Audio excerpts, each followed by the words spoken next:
This is 24.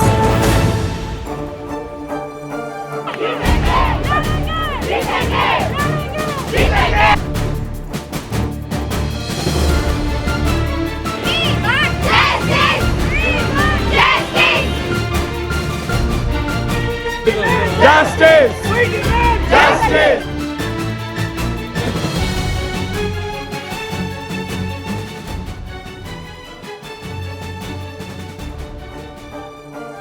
നമസ്കാരം. News track 1/7 സ്വാഗതം.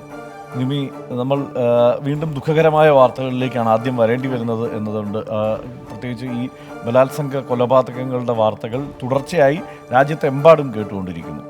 ഒന്നല്ല, കഴിഞ്ഞ ദിവസത്തെ ഒരു വളരെ ക്രൂരമായൊരു സംഭവത്തിൻ്റെ വേദന മറക്കുന്നതേ ഉള്ളൂ. അതിലുള്ള നടപടികളുമായി പോലീസ് അടക്കം മുന്നോട്ട് പോകുന്ന സാഹചര്യത്തിലാണ് വീണ്ടും വലിയ പ്രതിഷേധമാണല്ലേ രാജ്യത്തെമ്പാടും അരങ്ങേറുന്നത്. തീർച്ചയായും ശക്തമായ പ്രതിഷേധം രാജ്യത്തെമ്പാടും അരങ്ങേറുന്നു. ഇതടക്കമുള്ള വാർത്തകളുടെ വിശദാംശങ്ങളിലേക്ക് നമുക്ക് പോകാം. ന്യൂസ് ട്രാക്ക് 1/7 ആദ്യം നോക്കാം പ്രധാന വാർത്തകൾ.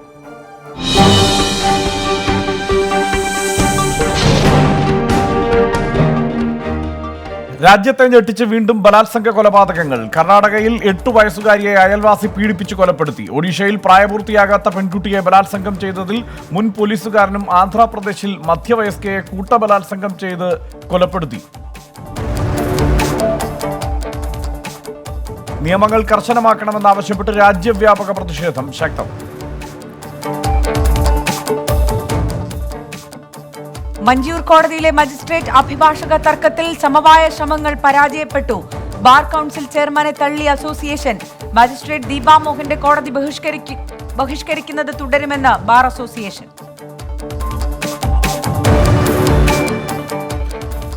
കോതമംഗലം ചെറിയ പള്ളി ജില്ലാ കളക്ടർ ഏറ്റെടുക്കണമെന്ന് ഹൈക്കോടതി. പോലീസിനെ വിന്യസിച്ച് ക്രമസമാധാനം ഉറപ്പാക്കിയ ശേഷം ഓർത്തഡോക്സ് വിഭാഗത്തിന് കൈമാറണം. തർക്കം പരിഹരിക്കാൻ മറ്റ് ക്രൈസ്തവ സഭകളുടെ ഇടപെടൽ. മധ്യസ്ഥ ശ്രമങ്ങൾക്ക് തയ്യാറെന്ന് സഭാധ്യക്ഷന്മാരുടെ കത്ത്. സ്വാഗതം ചെയ്ത് യാക്കോബായ സഭ.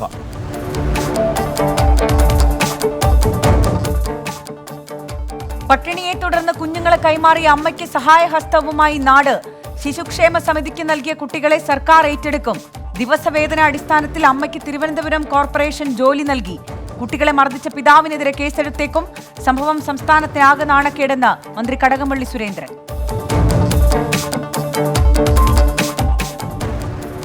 ഹെലികോപ്റ്റർ വാടകയ്ക്കെടുക്കൽ വിവാദത്തിൽ കേരള പോലീസിന്റെ വിശദീകരണം പൊളിയുന്നു. കേരളം നൽകുന്നത് അമിത തുകയെന്നതിന് കൂടുതൽ തെളിവുകൾ പുറത്ത്.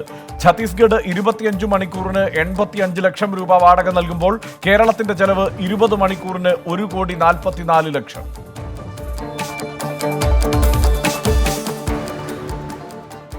കേരളത്തിലെ രാഷ്ട്രീയ കൊലപാതകങ്ങൾ രാജ്യസഭയിൽ എടുത്തു പറഞ്ഞ് അമിത്ഷാ. 120 कार्यकर्ता भारतीय जनता पार्टी के मार दिए गए. आपको तो बोलने का अधिकार ही नहीं. क्या पॉलिटिकल वेंडेटा की बात करते हैं? कम्युनिस्ट पार्टी मार्क्सिस्ट को पॉलिटिकल वेंडेटा की बात करने का कोई अधिकार. രാഷ്ട്രീയ പകപോക്കൽ കമ്മ്യൂണിസ്റ്റ് ശൈലി എന്ന പരാമർശത്തിൽ ബഹളം. मान्यवर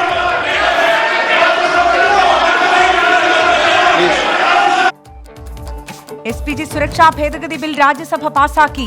SPG സുരക്ഷ പ്രധാനമന്ത്രിക്ക് മാത്രമാക്കി ഭേദഗതി വരുത്തി.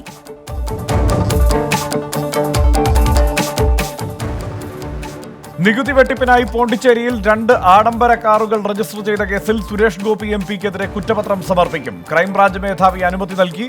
തിരുവനന്തപുരം CJM കോടതിയിൽ 2 കുറ്റപത്രം നൽകും.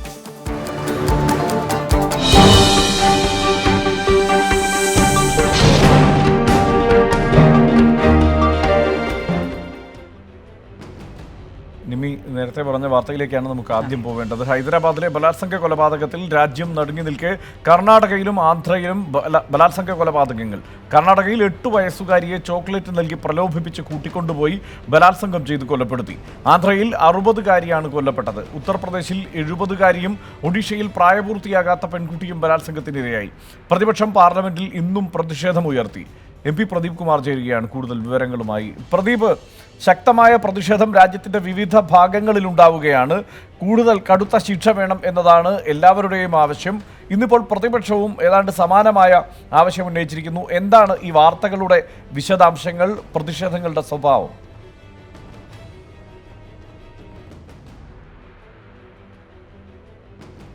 ഹർഷൻ, ഹൈദരാബാദിലെ സംഭവം അത് വലിയ തോതിൽ സമൂഹ മനസാക്ഷി രാജ്യത്ത് തന്നെ ഞെട്ടിച്ച ഒരു സംഭവമാണ്. അതിൻ്റെ ഒരു അലയൊലികൾ അടങ്ങും മുൻപാണ് വീണ്ടും വീണ്ടും ഇത്തരത്തിലുള്ള ക്രൂരമായ കൊലപാതകങ്ങൾ, അതായത് ബലാത്സംഗ കൊലപാതകങ്ങൾ അത് സംബന്ധിച്ച റിപ്പോർട്ടുകൾ പുറത്തു വരുന്നത്.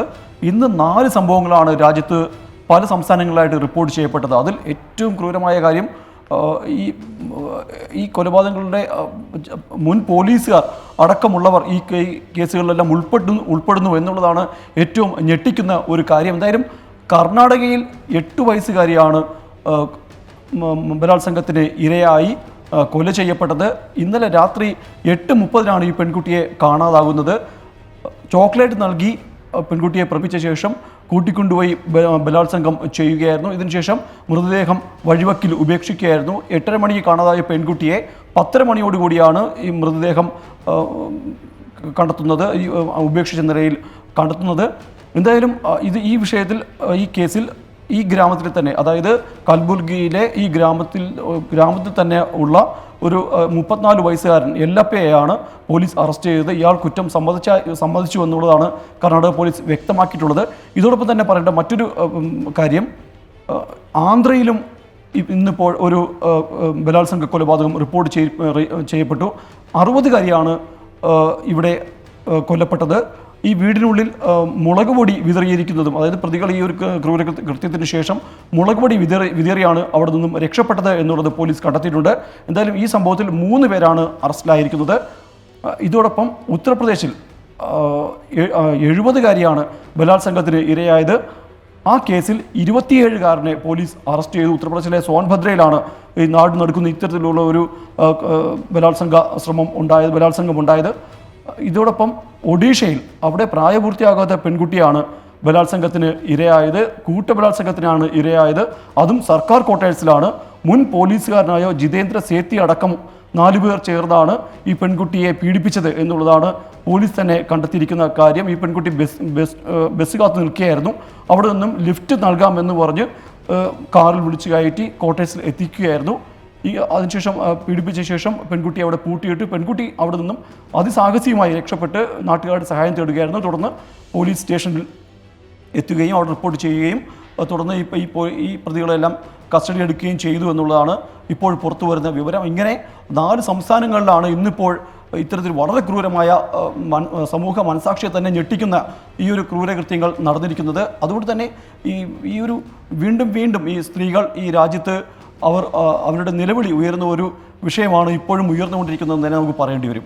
ഹർഷൻ, ശരി, ദുഃഖകരമായ ഒരവസ്ഥയാണ്. മാത്രമല്ല പ്രദീപ്, ഈ ശിക്ഷ കൂടുതൽ കടുപ്പിക്കണം എന്നുള്ള ആവശ്യം വ്യാപകമായി ഉയരുന്നു. പ്രത്യേകിച്ച് പ്രതിപക്ഷ പാർട്ടികൾ കൂടി ഏതാണ്ട് അതേ ആവശ്യം ഉന്നയിക്കുന്നു എന്നൊരവസ്ഥ കൂടിയില്ലേ?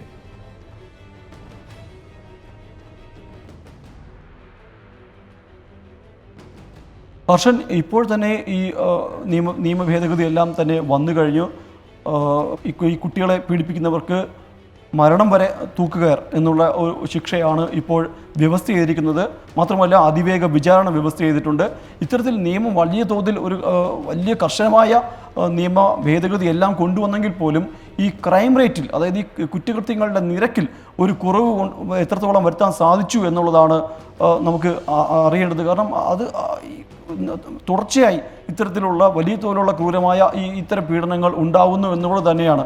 അത് എന്തുകൊണ്ട് ഇങ്ങനെ ഉണ്ടാകുന്നു, അല്ലെങ്കിൽ അതിൽ ഒരു മാറ്റം വരുത്താൻ ഈ ഒരു കുറ്റകൃത്യങ്ങൾ ഇത്രയും കർശനമായ വ്യവസ്ഥകൾ കൊണ്ടുവരുമ്പോൾ പോലും അതിന് സാധിക്കുന്നില്ലെന്നുള്ളതാണ് ഏറ്റവും ദുഃഖകരമായ ഒരു സത്യം. എന്തായാലും പ്രതിപക്ഷം ഇപ്പോൾ ഈ ഒരു വിഷയത്തിൽ വലിയ തോതിലുള്ള അന്വേഷണമെല്ലാം ആവശ്യപ്പെട്ടിരിക്കുന്നു. രാജ്യത്ത് സ്ത്രീകൾ സുരക്ഷിതരല്ല, അവർക്ക് സുരക്ഷ ഒരുക്കേണ്ട സാഹചര്യം അല്ലെങ്കിൽ അതിൻ്റെ ഉത്തരവാദിത്വം സർക്കാരുകൾക്കുണ്ട്. അത് കൃത്യമായി നടപ്പാക്കണം എന്നൊരു ആവശ്യമാണ് പ്രതിപക്ഷം ഉന്നയിച്ചിരിക്കുന്നത്.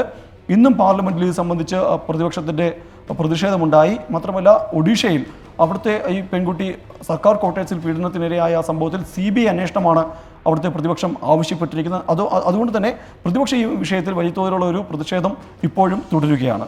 ഹർഷൻ, പ്രദീപാണ് വിവരങ്ങൾ നൽകിയത്. എന്തായാലും ഒരു സംഭവമല്ല, ഒട്ടേറെ സംഭവങ്ങൾ ഉണ്ടായിരിക്കുന്നു. സ്വാഭാവികമായും രാജ്യമെമ്പാടും അതുകൊണ്ട് തന്നെ വലിയ പ്രക്ഷോഭം ഉയരും. ഈ നേരത്തെ ഹൈദരാബാദിൽ സംഭവിച്ച വിഷയം തന്നെ വലിയ ജനരോഷത്തിന് വക ഉണ്ടാക്കിയിരുന്നു. അതെ, അത് കഴിഞ്ഞ് ഒരു 3 ദിവസങ്ങൾ കഴിയുമ്പോഴാണ് 4 സംസ്ഥാനങ്ങളിൽ നിന്ന് ഇത്തരത്തിൽ, അതും പ്രായപൂർത്തിയാകാത്ത കുട്ടികളാണ് 2 ഇടങ്ങളിൽ ഇത്തരത്തിൽ ക്രൂരമായ ബലാത്സംഗത്തിന് ഇരയായത്. ഇതിൽ ഉൾപ്പെടുന്ന പ്രതികളും അങ്ങനെ മിക്കവാറും കേസുകളിൽ, കൂടുതൽ കേസുകളിൽ ഉൾപ്പെടുന്ന പ്രതികളും ഏതാണ്ട് കൗമാരപ്രായക്കാരോ അതിന് പ്രായപൂർത്തിയാകാത്തവരുമുണ്ട് ഉണ്ട് എന്നുള്ളതാണ്. എന്തായാലും കൂടുതൽ ശക്തമായ പ്രതിഷേധങ്ങൾ വരുന്നു. രാജ്യവ്യാപകമായി പ്രതിഷേധം ശക്തമാകുന്നു. കുറ്റവാളികൾ കൂടാൻ അർഹിക്കുന്ന ശിക്ഷ നൽകണമെന്നാണ് പ്രതിഷേധക്കാരുടെ ആവശ്യം. ഡൽഹിയിലെ ജന്തർ മന്ദറിൽ ഡൽഹി വെറ്റിനറി ഡോക്ടേഴ്സ് അസോസിയേഷനും ഡൽഹി വനിതാ കമ്മീഷൻ സ്വാതി മാലിവാളിന്റെ നേതൃത്വത്തിലും പ്രതിഷേധം സംഘടിപ്പിച്ചു. ഡൽഹിയിൽ നിന്ന് വൈശാഖ് ശ്രീധരൻ തയ്യാറാക്കിയ റിപ്പോർട്ടിലേക്ക്. തീർച്ചയായിട്ടും വലിയ ഒരു പ്രതിഷേധമാണ് രാജ്യത്ത് ഉടനീളം ഇപ്പോൾ ഉയർന്നു വരുന്നത്. രാജ്യത്തിൻ്റെ വിവിധ ഭാഗങ്ങളിൽ ഇന്ന് വലിയ പ്രതിഷേധങ്ങൾ അരങ്ങേറി. പശ്ചിമ ബംഗാളിലെ കൊൽക്കത്തയിലും അതുപോലെ തന്നെ ഡൽഹി രാജ്യതലസ്ഥാനത്തും വലിയ രീതിയിലുള്ള പ്രതിഷേധമാണ് ഇപ്പോൾ ഇന്ന് വൈകുന്നേരം വലിയ രീതിയിലുള്ള പ്രതിഷേധത്തിന് രാജ്യതലസ്ഥാനം അതുപോലെ തന്നെ പശ്ചിമ ബംഗാളിലെ കൊൽക്കത്ത അടക്കം തന്നെ സാക്ഷ്യം വഹിച്ചു. എന്തായാലും നമുക്ക് ദൃശ്യങ്ങളിൽ തന്നെ കാണാം, രാജ്യത്ത് ഉടനീളം പ്രിയങ്ക റെഡ്ഡിക്ക് വേണ്ടിയിട്ടുള്ള പ്രതിഷേധ പ്രകടനങ്ങളൊക്കെ ഇപ്പോൾ നടക്കുന്നുണ്ട്. ദൃശ്യങ്ങൾ, ഞാനിപ്പോൾ നിൽക്കുന്നത് ജന്തർ മന്ദറിലാണ്. ഇവിടെ നമുക്ക് ദൃശ്യങ്ങളിൽ തന്നെ കാണാം, ഇത് ഡൽഹി വെറ്റിനറി അസോസിയേഷൻ്റെ നേതൃത്വത്തിലാണ് ഇപ്പോൾ ഇവിടെ പ്രതിഷേധം നടക്കുന്നത്. വലിയ 100ഓളം അസോസിയേഷൻ വെറ്റിനറി ഡോക്ടേഴ്സ് അസോസിയേഷനൊക്കെ ഇവിടെ എത്തിച്ചേർന്നിട്ടുണ്ട്. വലിയ രീതിയിലുള്ള പ്രതിഷേധം, മെഴുകുതിരി കത്തിച്ചുകൊണ്ടുള്ള വലിയ പ്രതിഷേധമാണ് ഇവർ നടക്കുന്നത്. പ്രധാനമായും ഇവരുടെ ആവശ്യം, അതായത് ഈ കുറ്റവാളികളെ എത്രയും പെട്ടെന്ന് അവർ അർഹിക്കുന്ന ശിക്ഷ നൽകണമെന്ന് തന്നെയാണ്. അതിൽ ഏറ്റവും പരമാവധി ശിക്ഷ നൽകണമെന്നുള്ള ആവശ്യം തന്നെയാണ് ഇവർ ഉന്നയിക്കുന്നത്. രാവിലെ ഡൽഹി വനിതാ കമ്മീഷൻ സ്വാതി മലിവാളിൻ്റെ നേതൃത്വത്തിലും വലിയ രീതിയിലുള്ള പ്രതിഷേധം അരങ്ങേറിയിരുന്നു. ആ പ്രതിഷേധം ഇപ്പോഴും പുരോഗമിക്കുകയാണ്. അല്പസമയത്തിനകം പ്രതിഷേധം ഇവിടെ അവസാനിക്കും. കാരണം ഇവിടെ അനുമതി നൽകിയിരിക്കുന്നത് 7:30 വരെ മാത്രമാണ് പ്രതിഷേധങ്ങൾക്ക് അനുമതി നൽകിയിരിക്കുന്നത്.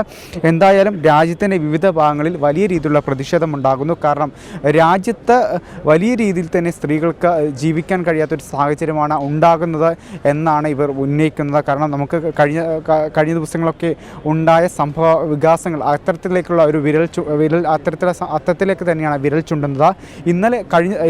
ഈ കഴിഞ്ഞ ദിവസം പാർലമെൻറ്റ് പരിസരത്തും വലിയ രീതിയിലുള്ള പ്രതിഷേധമുണ്ടായി. ഒരു യുവതി, അതായത് പാർലമെൻറ്റിന് സമീപം പ്രതിഷേധിക്കുന്ന സാഹചര്യമുണ്ടായി. കാരണം അവരുടെ ആവശ്യം എന്ന് പറയുന്നത്, രാജ്യത്ത് എനിക്ക് പോലും ഒരു വനിതയ്ക്ക് പോലും സുരക്ഷിതമായി ജീവിക്കാൻ കഴിയാത്ത ഒരു സാഹചര്യമാണ് ഉള്ളത്. ഇത് എങ്ങനെ സംഭവിച്ചു എന്നുള്ള കാര്യത്തിൽ തന്നെയായിരിക്കും അതെങ്ങനെ സർക്കാർ പരിശോധിക്കണം എന്നുള്ള ആവശ്യങ്ങളൊക്കെ ഉന്നയിച്ചുകൊണ്ടായിരുന്നു ഇന്നലെ വലിയ രീതിയിലുള്ള പ്രതിഷേധമുണ്ടായത്. പാർലമെൻറ്റ് പരിസരത്ത് പെൺകൊച്ചിനെ പിന്നീട് കസ്റ്റഡിയിലെടുത്ത് നീക്കുന്ന സംഭവങ്ങളുണ്ടായി.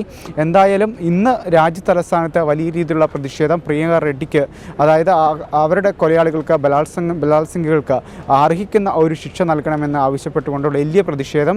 എന്തായാലും വരും ദിവസങ്ങളിലും ഈ വിഷയം വലിയ രീതിയിൽ തന്നെ ചർച്ചയാകും. എന്തായാലും രാജ്യത്ത് ഇന്നും വലിയ ബലാത്സംഗങ്ങൾ റിപ്പോർട്ട് ചെയ്യുന്ന ഒരു സാഹചര്യമുണ്ടായി.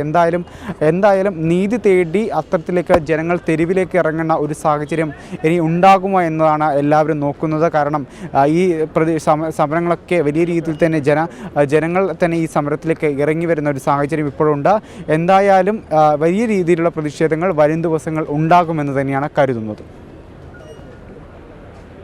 വൈശാഖ് എന്തായാലും വിശദമായ റിപ്പോർട്ട് നൽകിയിരിക്കുന്നു. നേരത്തെ നിർഭയയുടെ പ്രശ്നമുണ്ടായപ്പോഴും ഡൽഹിയിലാണ് ശക്തമായ പ്രതിഷേധമുണ്ടായത്. അത് സംഭവിച്ചതും ഡൽഹിയിലായിരുന്നു. ഡൽഹിയിൽ നിന്നാണ് രാജ്യമെമ്പാടും ഉയർന്ന ആ പ്രതിഷേധത്തിൻ്റെ അലയൊലികൾ ആരംഭിച്ചത്. തീർച്ചയായും അതുകൊണ്ട് ഈ പുതിയ സാഹചര്യത്തിലും ഇത് ഒന്ന് ബോധവൽക്കരണമാണ് അടിസ്ഥാനപരമായി വേണ്ടത് എന്ന് തന്നെയാണ് എനിക്ക് തോന്നുന്നത്, അല്ലേ നിമി? കാരണം ഈ സംഭവം ഉണ്ടായതിന് ശേഷം, അതായത് ഈ വെറ്റിനറി ഡോക്ടറുടെ മരണം സംഭവിച്ചതിന് ശേഷം, ഈ ബലാത്സംഗ കൊലപാതകം സംഭവിച്ചതിന് ശേഷം ഇന്ത്യയിലെ പോൺ സൈറ്റുകളിൽ ട്രെൻഡ് ചെയ്തത് അതിനുവേണ്ടിയുള്ള തെരച്ചിലായിരുന്നു എന്നുള്ളതാണ്. ഏതാണ്ട് 80 ലക്ഷം പേര് തിരഞ്ഞു എന്നുള്ളതാണ്. അപ്പോൾ ഈ രാജ്യത്തെ ജനസംഖ്യയിൽ ഇത്രയധികം ആളുകൾ ഈ മട്ടിൽ മനോരോഗികളായിട്ടുള്ളവരുണ്ട് എന്നതാണല്ലോ വാസ്തവം. ഒരുപക്ഷെ ഈ നിർഭയ കേസുണ്ടായിട്ട് 7 വർഷം തികയാൻ പോവുകയാണ്. അപ്പോഴും കുറ്റവാളികളുടെ കാര്യത്തിൽ അവർക്ക് എന്ത് ശിക്ഷ നൽകണമെന്ന കാര്യത്തിൽ ഇപ്പോഴും തീരുമാനമാകാത്തൊരു സാഹചര്യം കൂടിയുണ്ട്. അതിൻ്റെ വാർഷികം വരാൻ ദിവസങ്ങൾ മാത്രം ബാക്കി നിൽക്കുകയാണ് ഇങ്ങനെ ഒരു ദാരുണമായ സംഭവം ഉണ്ടായത്. എന്തായാലും നമുക്ക് മറ്റു വാർത്തകളിലേക്ക് പോകാം. കേരളത്തിലെ രാഷ്ട്രീയ കൊലപാതകങ്ങളുമായി ബന്ധപ്പെട്ട് രാജ്യസഭയിലെ ആഭ്യന്തരമന്ത്രി അമിത്ഷായും CPIM അംഗങ്ങളും തമ്മിൽ വാദപ്രതിവാദം. കേരളത്തിൽ BJP RSS പ്രവർത്തകരെ കൂട്ടക്കൊല നടത്തുന്ന CPIM പകപോക്കലിനെ കുറിച്ച് സംസാരിക്കരുതെന്ന് അമിത്ഷായുടെ പരാമർശമാണ് ബഹളത്തിൽ കലാശിച്ചത്. आपके माध्यम से मैं इनको कहना चाहता हूं, आपको तो अधिकार ही नहीं है। पॉलिटिकल वेंडेटा से केरल के अंदर 120 कार्यकर्ता भारतीय जनता पार्टी के मार दिए गए। आपको तो बोलने का अधिकार ही नहीं। क्या पॉलिटिकल वेंडेटा की बात करते हैं? कम्युनिस्ट पार्टी मार्क्सिस्ट को पॉलिटिकल वेंडेटा की बात करने का कोई अधिकार नहीं है। ഗാന്ധി കുടുംബത്തിന്റെ SPG സുരക്ഷ പിൻവലിച്ചത് പകപോക്കലാണെന്ന CPIM അംഗങ്ങൾ ചർച്ചയ്ക്കിടെ വിമർശിച്ചിരുന്നു. ഇതിനെ പ്രതിരോധിക്കാനായിരുന്നു രാഷ്ട്രീയ കൊലപാതകങ്ങളെ ചൂണ്ടിക്കാട്ടി അമിത്ഷായുടെ ശ്രമം.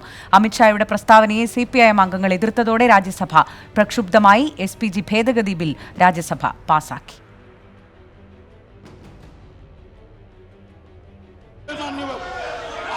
पॉलिटिकल वेंडेटा की बात करते हैं? कम्युनिस्ट पार्टी पॉलिटिकल वेंडेटा की बात करेगी और वो भारतीय जनता पार्टी के लिए करेगी। मान्यवर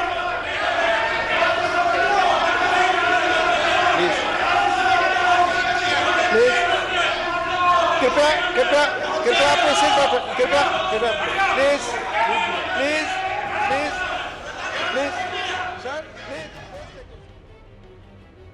ഇനി ഈ വിവാദം ഇവിടം കൊണ്ട് ഒതുങ്ങുന്നതല്ല എന്ന് തോന്നുന്നു. ഇനി ഇതിന്റെ തുടർ ചർച്ചകൾ സ്വാഭാവികമായും ഉണ്ടാകും. അതെ, കേരളത്തിലും ഉണ്ടാകും. ഒപ്പം SPG സുരക്ഷ ഭേദഗതി ചെയ്തതുമായി ബന്ധപ്പെട്ട് വലിയ ചർച്ചകൾക്ക് വഴിവെച്ചേക്കും. ഇനി പ്രധാനമന്ത്രിക്ക് മാത്രമാണ് SPG സുരക്ഷ ഉള്ളത്. അത്തരത്തിലാണ് ഭേദഗതി ഉണ്ടായിരിക്കുന്നത്. പക്ഷേ ആ വിഷയം, അതായത് ഈ ബില്ല് അവതരിപ്പിക്കുമ്പോൾ അമിത്ഷാ പാർലമെന്റിൽ വളരെ കൺവിൻസിംഗ് ആയി അദ്ദേഹത്തിന് പ്രസംഗിച്ച് അത് അവതരിപ്പിക്കാൻ കഴിഞ്ഞു എന്നുള്ള ഒരു അവസ്ഥ കൂടിയുണ്ട്. കാരണം ഈ കണക്കുകൾ മുഴുവൻ എടുത്തു വച്ചിട്ടാണ് അത് അവതരിപ്പിച്ചത്. ഇനി നമുക്ക് മറ്റു വാർത്തകളിലേക്ക് പോകാം. തിരുവനന്തപുരം വഞ്ചിയൂർ കോടതിയിലെ മജിസ്ട്രേറ്റ് അഭിഭാഷക തർക്ക പരിഹാരത്തിൽ അവ്യക്തത. തർക്കം പരിഹരിച്ചുവെന്ന് കോടതിയിൽ പരിശോധനയ്ക്കെത്തിയ bar council chairman Shanavas Khan പറഞ്ഞു. എന്നാൽ ദീപാ മോഹന്റെ കോടതി ബഹിഷ്കരിക്കുന്നത് തുടരാൻ തന്നെയാണ് ബാർ അസോസിയേഷന്റെ തീരുമാനം. മജിസ്ട്രേറ്റിന്റെ പരാതിയിൽ അഭിഭാഷകർക്കെതിരെയുള്ള കേസ് പിൻവലിക്കുന്ന കാര്യത്തിൽ തീരുമാനമായില്ല. ഹൈക്കോടതി ചീഫ് ജസ്റ്റിസിന്റെ നിർദ്ദേശപ്രകാരമാണ് ബാർ കൗൺസിൽ ചെയർമാൻ ഷാനവാസ് ഖാന്റെ നേതൃത്വത്തിലുള്ള സംഘം വഞ്ചിയൂർ കോടതിയിൽ പരിശോധനയ്ക്കെത്തിയത്. കോടതിയിലെ മജിസ്ട്രേറ്റ് അഭിഭാഷക തർക്കത്തെക്കുറിച്ച് സംഘം പലരിൽ നിന്നും വിവരങ്ങൾ ശേഖരിച്ചു. ജില്ലാ ജഡ്ജിയുമായുള്ള കൂടിക്കാഴ്ചയ്ക്ക് ശേഷം തർക്കം പരിഹരിച്ചുവെന്നും നാളെ മുതൽ അഭിഭാഷകർ മജിസ്ട്രേറ്റ് ദീപാ മോഹന്റെ കോടതിയുമായി സഹകരിക്കുമെന്നും bar council chairman Shanavas Khan പറഞ്ഞു. ജില്ലാജി ഇടപെട്ട് ജില്ലാജി അഭിപ്രായം അറിയണമെന്ന് പറഞ്ഞ് അഭിപ്രായം പറഞ്ഞു തീർക്കാൻ. അവർക്ക് മജിസ്ട്രേറ്റ് തീർക്കാൻ തർക്കമില്ല, അഭിഭാഷകർക്ക് തർക്കമില്ല. നടന്നുവരും സംഭവം നടന്നു പരസ്പരം. പ്രശ്നം പരിഹരിച്ചുവെന്ന് പറയുമ്പോഴും അവ്യക്തതകൾ തുടരുകയാണ്. മജിസ്ട്രേറ്റ് ദീപാ മോഹൻ അഭിഭാഷകർക്കെതിരെ നൽകിയ പരാതിയിലെ കേസ് പിൻവലിക്കുമോ എന്ന ചോദ്യത്തിന് ബാർ കൗൺസിൽ ചെയർമാന്റെ മറുപടി ഇങ്ങനെ: മജിസ്ട്രേറ്റ് പരാതി പിൻവലിക്കുന്നു, കേസ് പിൻവലിക്കുന്നു എന്നുള്ളത് ഞങ്ങൾ ചർച്ചാ വിഷയമേ അല്ല. നിയമവശത്തിന് പൊയ്ക്കോട്ടെ. കോടതിയും അഭിഭാഷകരും തമ്മിൽ യാതൊരു റിഫ്റ്റുമില്ല. എന്നാൽ ബാർ കൗൺസിൽ ചെയർമാന്റെ പ്രതികരണത്തിന് പിന്നാലെ ബാർ അസോസിയേഷൻ രംഗത്തെത്തി.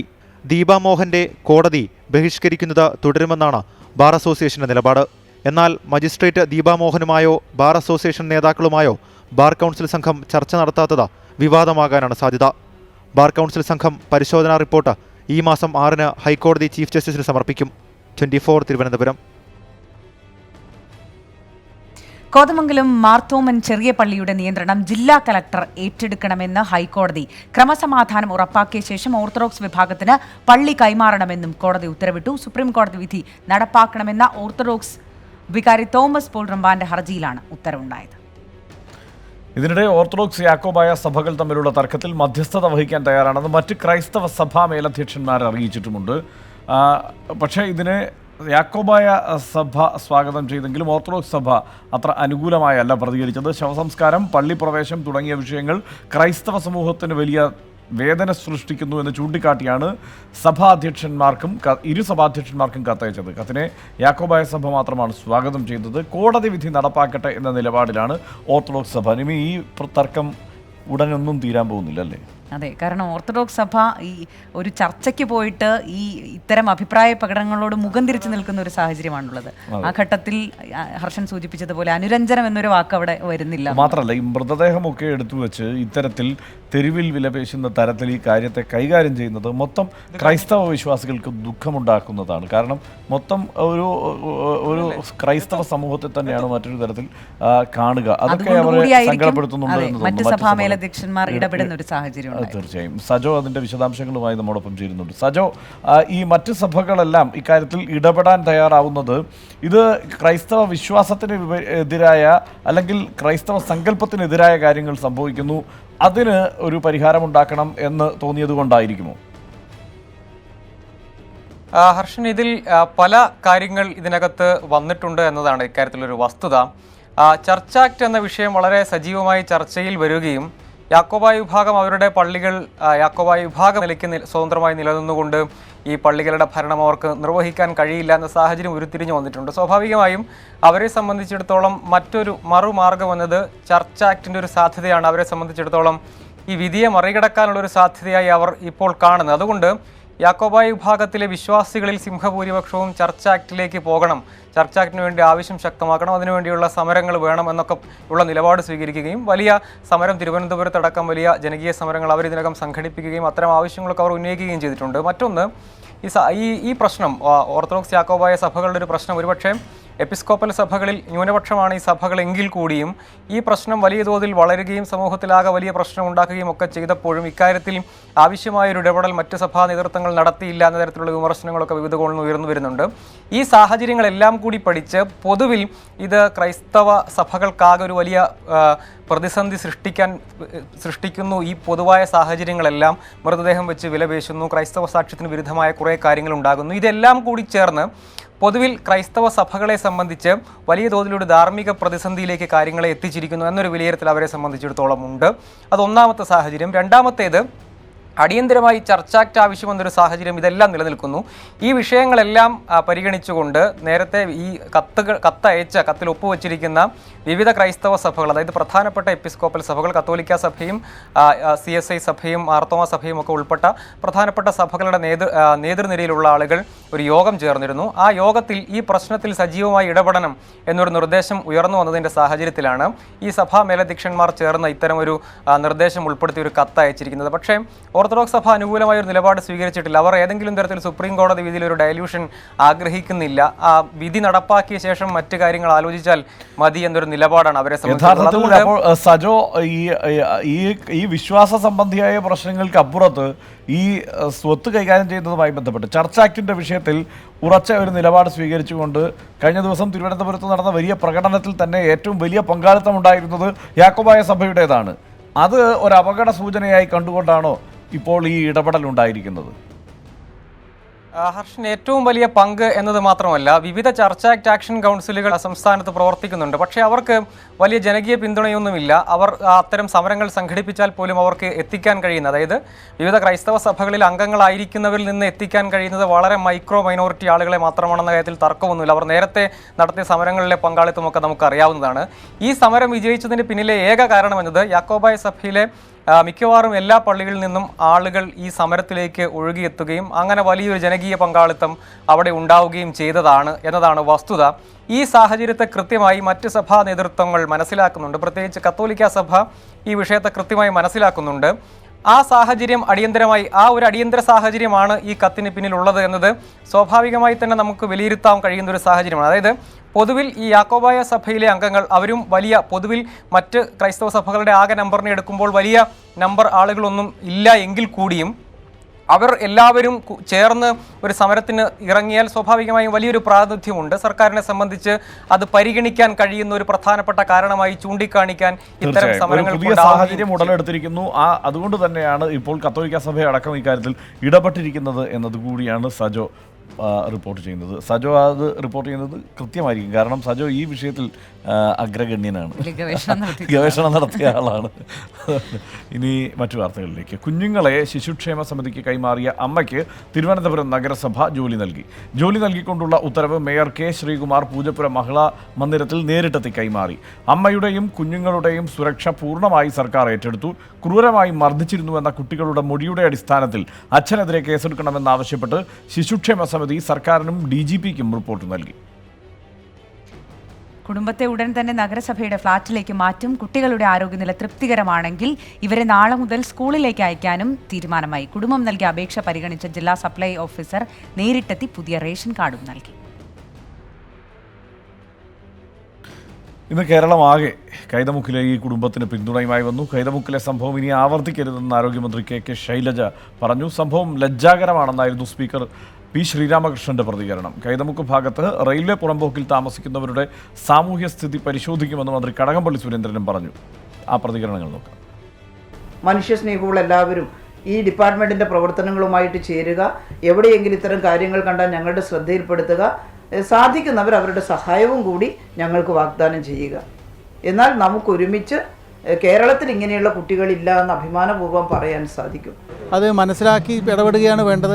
ഇത് എന്തു കാരണം കൊണ്ടാണ് ഇത് വരാതിരുന്നുള്ള കുടുംബത്തിൻ്റെ രക്ഷാകർത്താവിൻ്റെ ഭാഗത്തു നിന്നുള്ള ചില പ്രശ്നങ്ങളുണ്ടെന്നാണ് മനസ്സിലാക്കുന്നത്. പൊതുപ്രവർത്തകരെന്നുള്ള നിലയിൽ തല ഉയർത്തി നിൽക്കാൻ സാധിക്കാത്തതായിട്ടുള്ള ഒരു സംഭവം തന്നെയാണത്. അത് വളരെ ഗൗരവത്തോടുകൂടി കൈകാര്യം ചെയ്യാനായിട്ട് നമുക്ക് സാധിക്കാതെ പോയി എന്നുള്ളത് വാസ്തവമാണ്. ഒരു പട്ടിണിയോ പട്ടിണിയുടെ ഭാഗമായിട്ട് മണ്ണ് നിന്നൊരവസ്ഥയോ ഇല്ല എന്നതാണ് സംസ്ഥാന ബാലാവകാശ കമ്മീഷന് അവരുടെ ബന്ധുക്കളിൽ നിന്ന് നേരിട്ട് കിട്ടിയ മൊഴി. ഇതിൻ്റെ വിശദാംശങ്ങളുമായി ഗിരീഷ് ചേരുകയാണ്. ഗിരീഷ്, അടിസ്ഥാന പ്രശ്നം, അതായത് അവരുടെ ഒരു ജീവിതാവസ്ഥ എന്ന് പറഞ്ഞത് അങ്ങേയറ്റം സങ്കടകരമായിരുന്നു. നമ്മൾ ഇന്നലെ കണ്ടതാണ്. ഒരു എന്താണ് ഈ ഫ്ലക്സുകൾ കൊണ്ട് കുത്തിമറച്ച ഒരു ഒറ്റമുറി വീട്ടിലാണ് അവർ കഴിയുന്നത്. പ്രാഥമിക ആവശ്യങ്ങൾ നിർവഹിക്കാൻ പോലുമുള്ള സൗകര്യമില്ല. ഇതെല്ലാം ഉള്ളപ്പോഴും പട്ടിണിയല്ല അടിസ്ഥാന പ്രശ്നം. ഈ കുടുംബനാഥൻ്റെ സ്വഭാവ ദൂഷ്യവും അവർക്ക് ആ കുടുംബത്തിന് ഏറ്റുവാങ്ങേണ്ടി വന്ന പീഡനവും ഒക്കെയാണ് എന്നുകൂടി ഇന്നിപ്പോൾ വിശദീകരണം വന്നിട്ടുണ്ട്. ഇന്ന് എന്തെല്ലാമാണ് സംഭവിച്ചത്? ഹർഷൻ ചൂണ്ടിക്കാട്ടിയതുപോലെ തന്നെ ഏറ്റവും പ്രധാനപ്പെട്ട വസ്തുത തന്നെയാണ്.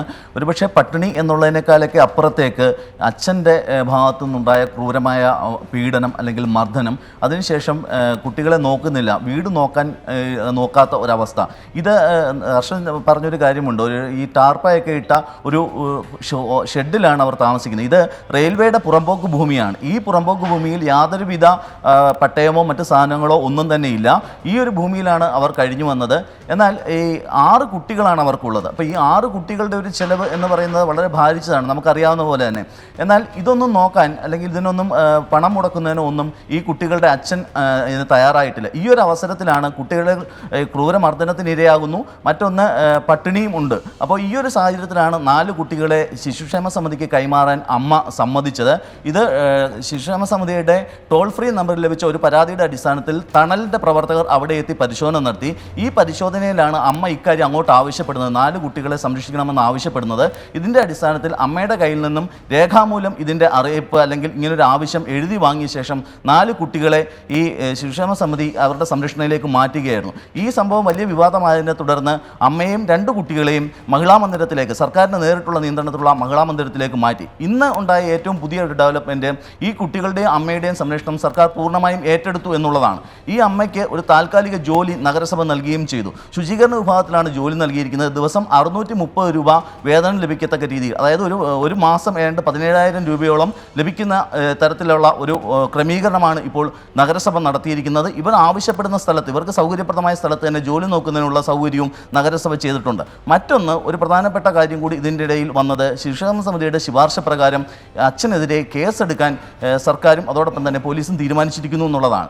ഇത് കുട്ടികളുടെ മൊഴിയുടെ അടിസ്ഥാനത്തിലാണ് ഇത്തരത്തിലൊരു കേസെടുക്കാൻ തീരുമാനിച്ചത്. കാരണം മൂത്ത കുട്ടി ഉൾപ്പെടെ ക്രൂരമായ പീഡനത്തിന് അല്ലെങ്കിൽ മർദ്ദനത്തിന്, പിതാവിൻ്റെ മർദ്ദനത്തിന് ഇരയായിട്ടുണ്ട് എന്ന് കുട്ടികൾ തന്നെ വെളിപ്പെടുത്തിയ സാഹചര്യത്തിലാണ് ഇത്തരമൊരു നീക്കം നടന്നത്. ഇതോടൊപ്പം തന്നെ ബാലാവകാശ കമ്മീഷൻ ഉൾപ്പെടെയുള്ളവർ ഈ പ്രദേശത്തെത്തുകയും ഈ വീട് സന്ദർശിക്കുകയൊക്കെ ചെയ്തിരുന്നു. ഇതിൽ ബാലാവകാശ കമ്മീഷൻ ഈ പ്രദേശത്തെല്ലാം അന്വേഷണം നടത്തിയ ശേഷം പറഞ്ഞത് പട്ടിണി എന്നുള്ളത് ഒരു ഘടകമാണ്, പക്ഷേ അതിനേക്കാളൊക്കെ കൂടുതലായി നിൽക്കുന്ന ഒരു ഘടകം ഈ അച്ഛൻ്റെ പീഡനമാണ്, അല്ലെങ്കിൽ മർദ്ദനമാണ്. പീഡനം എന്നുള്ളത് മർദ്ദനമാണ്. കാരണം രാത്രിയിൽ മദ്യപിച്ച് വന്ന ശേഷം കുട്ടികളെ ക്രൂരമായി മർദ്ദിക്കാറുണ്ടായിരുന്നു എന്നുള്ളതാണ് സമീപവാസികളും നാട്ടുകാരും ഒക്കെ പറഞ്ഞത്. അപ്പോൾ പട്ടിണി സങ്കടകരമായ അവസ്ഥ അതായിരുന്നു. കാരണം ഈ 6 മാസം പ്രായമുള്ള കുട്ടിയെ ഒഴികെ ബാക്കി 5 മക്കളെയും മർദ്ദിക്കുമായിരുന്നു എന്ന വിവരം തന്നെയാണ് പുറത്തു വരുന്നത്. എന്തായാലും കൂടുതൽ നടപടികളിലേക്ക്, നിയമ നടപടികളിലേക്ക് അച്ഛനെ കൊണ്ടുപോകുന്നത്. തീർച്ചയായും. മറ്റു വാർത്തകളിലേക്ക്. മരടിലെ ഫ്ളാറ്റുകൾ പൊളിക്കുന്ന കാര്യത്തിൽ വീഴ്ചയുണ്ടായതായി sub collector Snehil Kumar Singh. Alfa Serene പൊളിക്കുന്ന കമ്പനി കൃത്യമായ മാർഗ്ഗനിർദ്ദേശങ്ങൾ പാലിച്ചില്ലെന്ന് സബ് കളക്ടർ വ്യക്തമാക്കി. അതേസമയം മരടിലെ ഫ്ളാറ്റുകൾ പൊളിക്കുമ്പോൾ അവശിഷ്ടങ്ങൾ നീക്കാനുള്ള കരാർ മൂവാറ്റുപുഴയിലെ സ്വകാര്യ കമ്പനിക്ക് നൽകാൻ തീരുമാനമായി. മരടിലെ ഫ്ളാറ്റുകൾ പൊളിക്കുമ്പോഴുണ്ടാകുന്ന അവശിഷ്ടങ്ങൾ നീക്കുന്നതിനായി ടെൻഡർ നൽകിയതിൽ നിന്ന് 4 കമ്പനികളെ നേരത്തെ ഷോർട്ട് ലിസ്റ്റ് ചെയ്തിരുന്നു. അവശിഷ്ടങ്ങൾ നീക്കുന്നതിനുള്ള കരാർ മൂവാറ്റുപുഴയിലെ സ്വകാര്യ കമ്പനിക്ക് നൽകാൻ സബ് കളക്ടറുടെ അധ്യക്ഷതയിൽ ചേർന്ന സാങ്കേതിക സമിതി യോഗത്തിലാണ് തീരുമാനമായത്. അതേസമയം മരടിലെ ഫ്ളാറ്റുകൾ പൊളിക്കുന്ന കാര്യത്തിൽ വീഴ്ചയുണ്ടായതായി സബ് കളക്ടർ സ്നേഹിൽ കുമാർ സിംഗ് സമ്മതിച്ചു. ആൽഫ സെറീൻ പൊളിക്കുന്ന വിജയ സ്റ്റീൽസ് കമ്പനി കൃത്യമായ മാർഗ്ഗനിർദ്ദേശങ്ങൾ പാലിച്ചില്ല. ഇപ്പോൾ പ്രശ്നങ്ങൾ പരിഹരിച്ചിട്ടുണ്ട്. നിലവിൽ കേടുപാടുകൾ സംഭവിച്ച വീടുകളുടെ അറ്റകുറ്റപ്പണി കമ്പനികളുടെ ബാധ്യതയാണെന്നും സബ് കളക്ടർ വ്യക്തമാക്കി. ആളുകൾ മാറി താമസിക്കേണ്ട സാഹചര്യം നിലവിലില്ല.